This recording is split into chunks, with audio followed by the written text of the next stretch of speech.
ભક્ત ગોરા કુંભાર. પણ મને શું ખબર કે તમારે આનું આવું કામ હશે? વાહ, બાણ પોતાની ઉપર આવ્યું એટલે મારી પીઠ બતાવી દીધી, એમ જ ને? મહારાજ, આ નિમલો અને આ પગલો બેઉ જણા ખોટું બોલી રહ્યા છે. એ તમને અને આ પંચને ગેરમાર્ગે દોરી રહ્યા છે. આ હારી ફરીને વાત મારા પર કાં આવી? અને હું કંઈ ખોટું નથી બોલી રહ્યો મહારાજ. મેં મૂર્તિની ચોરી કરી હતી એ વાત મેં તમને એટલે કરી કારણ કે મૂર્તિની ચોરી કર્યા પછી મારા હૃદયમાં હરી વસ્યા છે. મને મારી ભૂલ સમજાઈ ગઈ. હરિએ મને પાઠ ભણાવ્યો એટલે હું અહીંયા પાછો આવ્યો છું મહારાજ. હરિએ પાઠ ભણાવ્યો? કઈ રીતે? મહારાજ, એમાં બન્યું એવું કે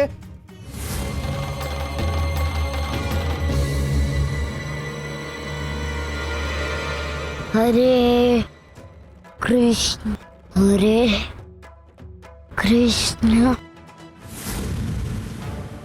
ત્યારે જ મને સમજાયું કે મારાથી બહુ મોટી ભૂલ થઈ ગઈ છે. ને મૂર્તિ જેના ખોળામાં પડી એ કોઈ સાધારણ બાળક નથી. એટલે જ મેં નક્કી કર્યું કે બાળકને એના ગામ પહોંચાડવાની જવાબદારી મારી છે. મહારાજ, હું તો એક સામાન્ય કલાકાર માણસ છું. પૂજારી બાપાની જેમ કોઈ રીઢો ગુનેગાર નથી. ગિરધરદાસ, હવે તમારે તમારા બચાવમાં કંઈ કહેવું છે? મહારાજ, હું મહારાજ, આ પૂજારી બાપાના કહેવા પર ભરો મુકાય એમ જ નથી. મહારાજ, આવા હારા દિવસે એમને અમાસનું અંધારું પાથર્યું છે. એમને ફાંસીની સજા થવી જ જોઈએ. હું તો કહું છું કે એમની પાસેથી મંદિરની પૂજાનો અધિકાર જ લઈ લેવો જોઈએ. હા હા, સજા થવી જ જોઈએ. સજા થવી જ જોઈએ. હા હા, થવી જોઈએ એમને સજા. હા, ગિરધરદાસ, આ જોયો પ્રજાનો આક્રોશ? આક્રોશ એક દિવસમાં નથી આવતો. વર્ષોથી દબાયેલો અવાજ જ્યારે બહાર નીકળે છે ને ત્યારે ત્રાણ બને છે. મહારાજ, મારાથી ભૂલ થઈ ગઈ. માણસ માત્ર ભૂલને પાત્ર છે ગિરધરદાસ,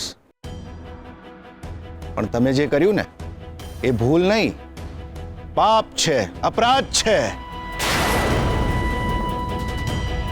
ગિરધરદાસ, પાપનો હિસાબ તો હરી રાખશે, પણ ગુનેગારને સજા આપવી એ મારો હક પણ છે ને મારી ફરજ પણ છે. હું મહારાજ સુરસિંહ આજે જાહેર કરું છું કે આજ પછી કૃષ્ણ મંદિરમાં પંડિત ગિરધરદાસ પોતાનો પગ પણ નહીં મૂકે.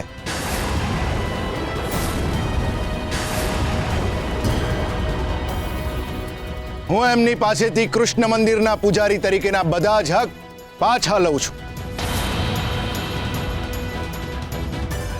આજથી કૃષ્ણ મંદિરના મુખ્ય પૂજારી તરીકેની ફરજ પુલકેશી બજાવશે, ગિરધરદાસ નહીં. મહારાજ, સભા અહીંયા પૂરી કરવામાં આવે છે.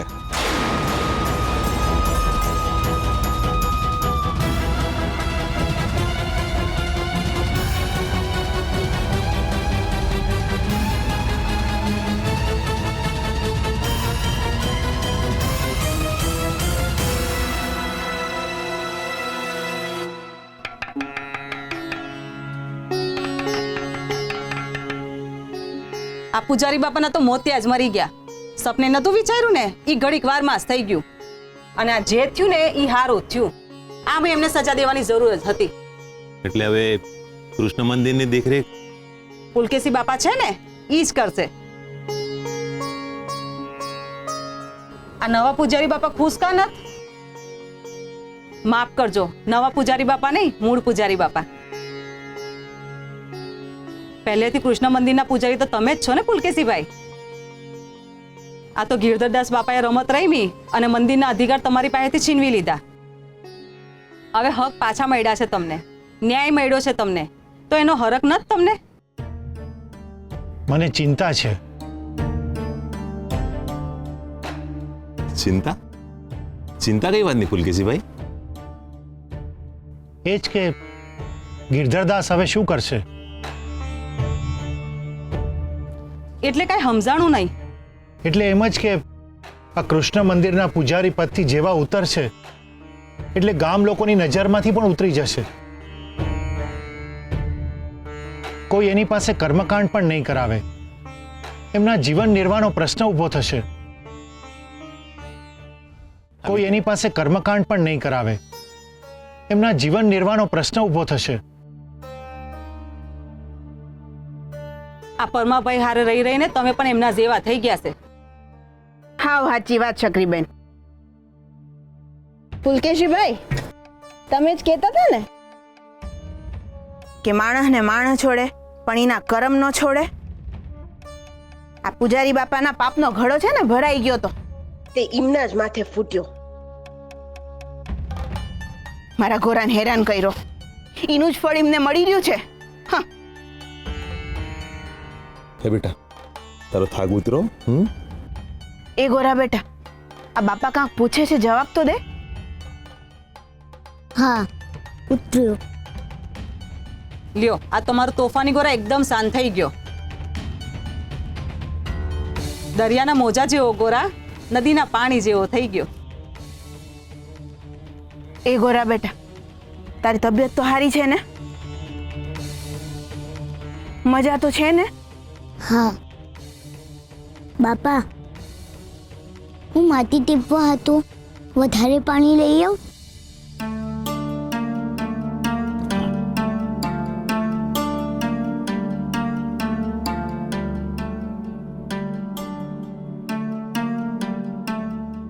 દેવી, આ તારો ગોરા હજી થાકેલો લાગે છે. એને 2-3 દી આરામની જરૂર છે.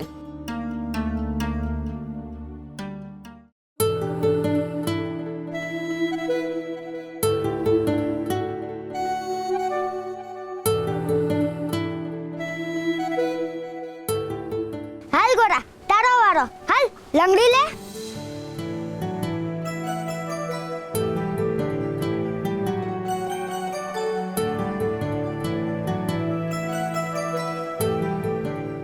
ગોરા, ગોરા. હા, તું સાંભળતો કા ના? હું વિચારતો તો કાઈ નહીં. તો પછી લે આ ઠીકરી ને હાલ રમવા. હું તને જીતવા દઈશ બસ.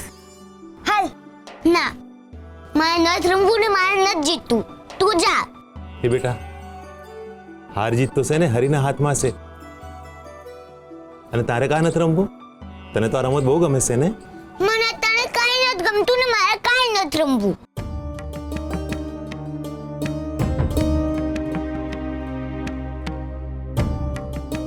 હરી, તમારા દીકરાને આ શું થઈ ગયું છે? અંદરથી કોઈનો રોવાનો અવાજ આવે છે. પૂજારી બાપા, ઓ પૂજારી બાપા, તમને મંદિરની અંદર પગ મૂકવાની ના પાડી છે. ઘરની બહાર તો પગ મૂકો કે પછી પગ ઉપરતા જ ના. હે રાતે ના કાઢો છો? શું થયું છે? અમને કાઈ નથી થયું. અંદર પૂજારી બાપાને કાંક થઈ ગયું લાગે છે. શું થયું એમને? એમના મોઢે કાંક થયું છે. પૂજારી બાપા કોઈને મોઢું બતાવવાની લાયક નથી રહ્યા, એટલે જ તો ઘરની બહાર નતા આવતા. પણ પગલા, અમારે તો એમનું મોઢું જોવું જ છે. ભાગો ખાસ. બાપા, બાપા, બાપા, હું તમારો ભગલો. બાપા, આખા દરવાજો નથી ખોલતા, અંદરથી કાંઈ અવાજ નથી આવતો. પૂજારી બાપાએ કાંઈક ગળે ટૂંપો તો નહીં દઈ દીધો હોય ને? બાપા, બાપા, આ મને એકલો મેલીને ક્યાં વયા ગયા? બાપા,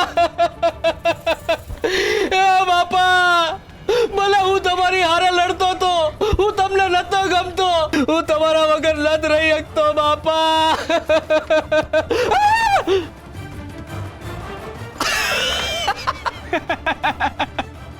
લ્યો, હવે પૂજારી બાપા પગલાને ટૂંપો દઈ દેશે.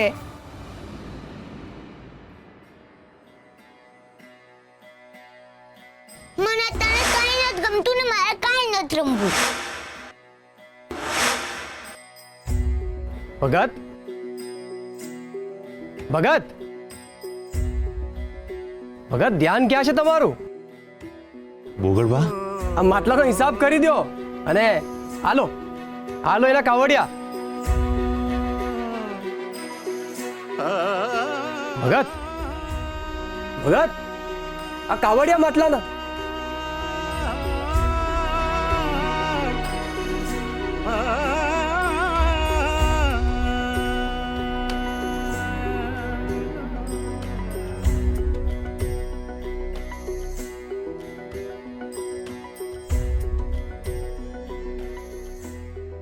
ભગત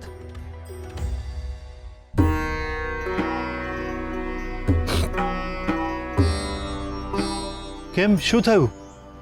કેમ આજે મન અશાંત લાગે છે? જાણું છું ભગત, તમારા મનમાં શું ચાલી રહ્યું છે.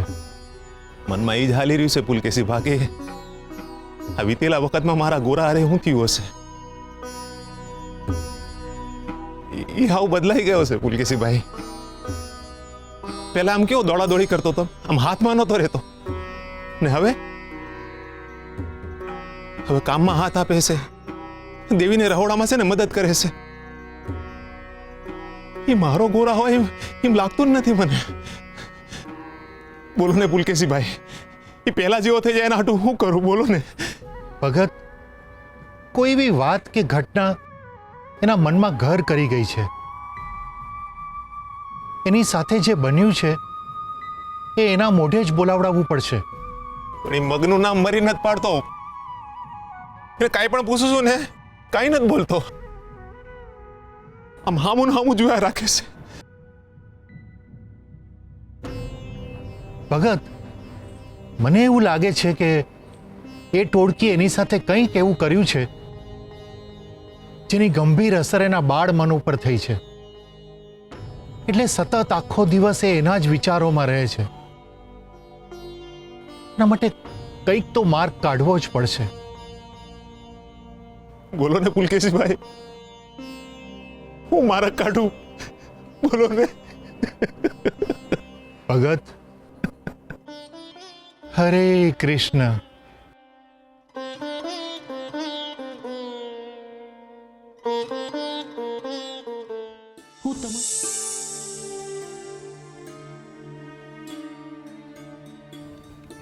નાથ, ગોરા કેમ હજુ આવું જ વર્તન કરે છે?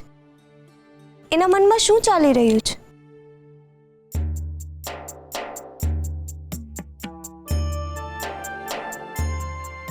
એ અત્યારે સંવેદનાના ભાવમાં ડૂબેલો છે. આટલા નાના બાળકમાં આવા ભાવ? ભાવ ઉંમર પ્રમાણે ના આવે રૂકમણી. મનુષ્યના મનના ભાવ તો એના જીવનના ઘડતર પ્રમાણે ઉછરે છે. અને ગોરા તો પરમાના ચાકડી ઉછરેલું માટલું છે. એટલે હંમેશા એના મનમાં પોતાની મજબૂતાઈ કરતાં વધારે બીજાની તરસની ચિંતા રહેવાની. પણ નાથ, આ પીડાથી તો ગોરા જ દુઃખી રહેશે ને? પણ સાચો હરિભક્ત એ જ કહેવાય જે બીજાની પીડાને અનુભવી શકે, બીજાની વેદનાને સમજી શકે. કોઈના સુખે તો સૌ કોઈ સુખી થાય છે રૂકમણી, પણ સાચા હૃદયનો મનુષ્ય એ જ કહેવાય જે બીજાના દુઃખે દુઃખી થઈ શકે. એના મનમાં એના બચી ગયાના આનંદ પર પીડા હાવી થઈ ગઈ છે. કેવી પીડા નાથ? એ જ કે પોતે તો બચી ગયો, પણ શું નાથ? એ તો ગોરા જ કહેશે. બાપા બાપા બાપા, મારી મશ્કરી કરે છે તું? બાપા, મજાક મજાક. આ ગામના છોકરાઓ બહાર ઊભા ઊભા ટીખળ કરતા હતા તો મને એમ થયું કે હું બાપાની થોડી ગમત કરી લઉં. અને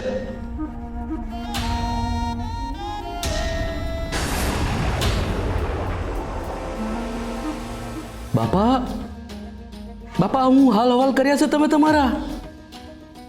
પગલા, મારા હાલ બેહાલ થઈ ગયા છે. મારું જીવન ઝેર થઈ ગયું છે. હવે તો એમ થાય છે કે હું મોતને ભેટી લઉં. લો, હમણે તો હામેથી જ મોત માંગી લીધું. હામે ચાલીને જ હાથ ધર્યો છે તો આપી જ દઉં? ના ના, આમ આટલી સહેલાઈથી તો મુક્તિ ન થાપવી એમને. બહુ તડપાવ્યો છે મને. હજુ થોડું ભોગવવા દે, પછી એમને મોક્ષ આપીશ. બાપા, આ હું બોલો છો તમે? હે, આ તમારા સિવાય મારું છે કોણ? આ તમે ઉપર વાયા જાશો તો હું કરીશ? ભલે ભલે તમે મને તમારો ન ગણતા હો, પણ હું તો તમને મારા પૂજારી બાપા ગણું છું ને. અને જો તમે આવું કરશો ને તો જે લોકોએ તમારી હારે આવું કર્યું છે ને એ લોકોને તો જિંદગી માટેનો પ્રશ્ન જ ઉકેલાઈ જાય ને. કોનો પ્રશ્ન? બાપા, આ ગોરા ને પરમાનો. આ જો તમે ઉપર વયા ગયા ને તો એ બંનેની તો જીત જ થઈ ને. પગલા, મારી પ્રતિષ્ઠાની હાર થઈ છે. મારી પાસેથી મારું કૃષ્ણ મંદિર છીનવાઈ ગયું છે. તું મારું એક કામ કરીશ? હા બાપા, બોલો. મારું પોટલું તૈયાર કર. હું હિમાલય ભેગો થઈ જાઉં છું. બાપા, તમે બહુ ભોળા છો. દુશ્મનને આમ જતો કરાય? આ તમારા ઠેકાણે હું હોત ને તો હું એને છોડત જ નહીં. એટલે બાપા, જીને આપણને તકલીફ આપી હોય ને એને તો આપણે તકલીફ આપવી જ જોઈએ. અત્યારે હું પોતે તકલીફમાં છું પગલા. કોઈને તકલીફ કેમ કરીને આપી શકું? ને સત્તા વિનાનો રાજા નકામો થઈ જાય છે. હું શું કરી શકું? તો પહેલા સત્તા મેળવો. આમ બેઠે બેઠે કઈ નહીં થાય. જે સત્તા મારી પાસે હતી એને તો હું જાળવી શક્યો નહીં. હવે હું મારી એ સત્તાને પાછી કેવી રીતે મેળવીશ? બાપા, હું તમારી પાસેથી થોડું ઘણું શીખ્યો છું. આ મારીને બેહી જવું એના કરતાં મારીને ભાગી જવું. મારી પાસે એક માર્ગ છે. જો તમે એના પર હાલશો ને તો જ્યાં પૂગવું છે ને ત્યાં પૂગી જાઓ.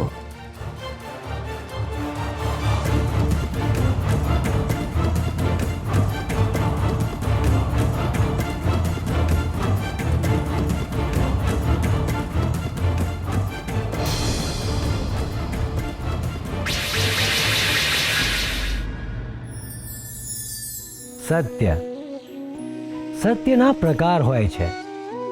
એક સનાતન સત્ય, જે ક્યારેય બદલાવાનું જ નથી. જે રીતે સૂર્ય પ્રકાશ આપે છે, હૃદય ધબકે છે અને દરેક જીવ મૃત્યુ પામે છે. આ સત્યને છુપાવી નથી શકાતું. પરંતુ બીજા હોય છે અલ્પ સત્ય, જે વ્યક્તિ, કાળ, પરિસ્થિતિ અને સ્થળ પ્રમાણે બદલાયા કરે છે.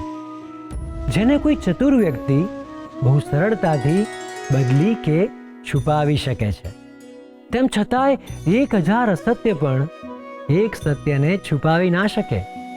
અને એટલે જ સત્ય એ શુદ્ધ છે. જે રીતે પવિત્ર ભાવ સાથે કરેલી ઈશ્વરની ભક્તિ ઈશ્વરના સત્યને પામી લે છે, એ જ રીતે અઢળક પ્રયત્નો કર્યા છતાં પણ અસત્યના સાગરમાં ડૂબેલાને સત્યનું એક નાનું સરખું તણખલું પણ તારી લે છે. કોઈને ડરાવવું એ પાપ છે, પરંતુ સત્યને ઉજાગર કરવા માટે કોઈને ડરાવવું એ પુણ્ય છે.